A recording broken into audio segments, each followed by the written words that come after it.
Hi everyone. Hope all of you are safe at home. And we know that we have to complete some more practicals. And I thought of giving you one video regarding that. Today, let's talk about the effect of pH on microbial growth.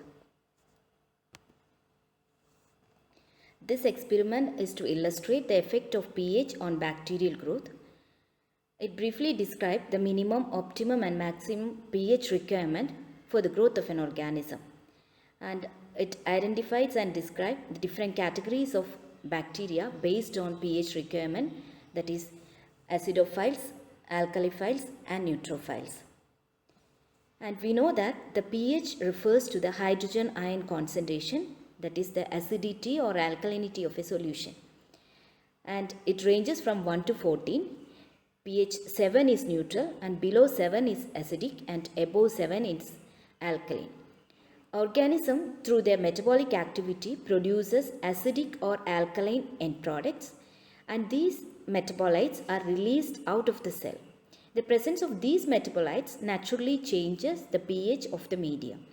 The internal pH of a cell usually stays close to neutral even though the external pH relatively acidic or alkaline.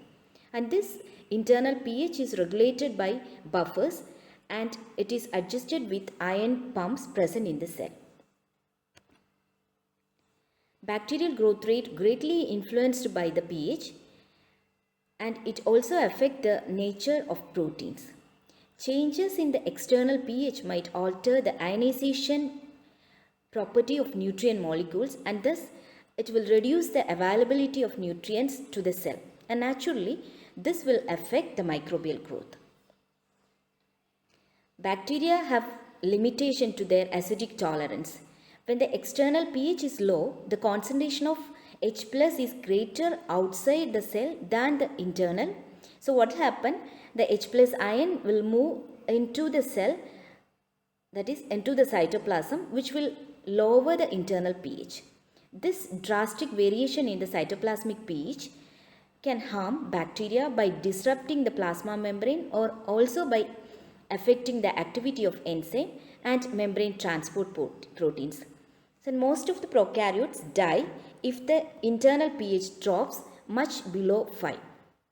And based on the pH requirement, we can classify organism into 3.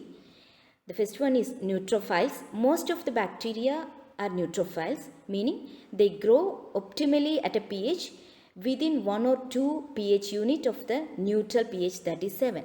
And the usual organism like E. coli, Salmonella, Staphylococcus, they all are neutrophiles. They grow best at neutral pH. And the second category is acidophiles. So microorganisms that grow optimally at less than 5 are called acidophiles. For example, sulfur oxidizing sulfolobous organisms isolated from hot springs. And there are many extremophiles, that is archaebacteria, that can grow at acidic pH. And even the fermenting organism, we know that all the fermentation will reduces the pH or the acidity of the media. So the organism that influences fermentation will also love acidic condition. And the third category or the other extreme of the pH requirement category is the alkaliphiles, the organism that have optimum between 8 and 11. The common pathogenic organism Vibrio cholerae causing cholera. It is an organism that love alkaline condition that grows best at 8 pH. And this practical can be performed with a given procedure, that is we have to prepare nutrient broth with varying pH such as 4, 5, 6, 7, 8 and 9. And the media has to be sterilized using the autoclave. It is a common sterilizing method. Here 121 degrees Celsius is used with 15 lbs pressure for the sterilization purpose.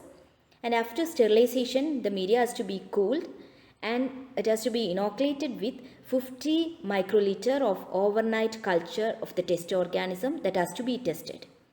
And after inoculation, these tubes has to be incubated in an incubator at 37 degrees Celsius for 24 hours. This will influence the growth, and after 24 hours, we have to measure the turbidity developed in each tube by using a calorimeter. So this calorimeter will indicate the growth by through the OD values. That is, the growth enhancement can be indicated by the OD values. Increased OD value indicates increased growth. So measuring the OD value will help to identify the minimum, maximum and optimum pH requirement for the growth of an organism. So thank you all. We'll meet in the next video. Thank you once again.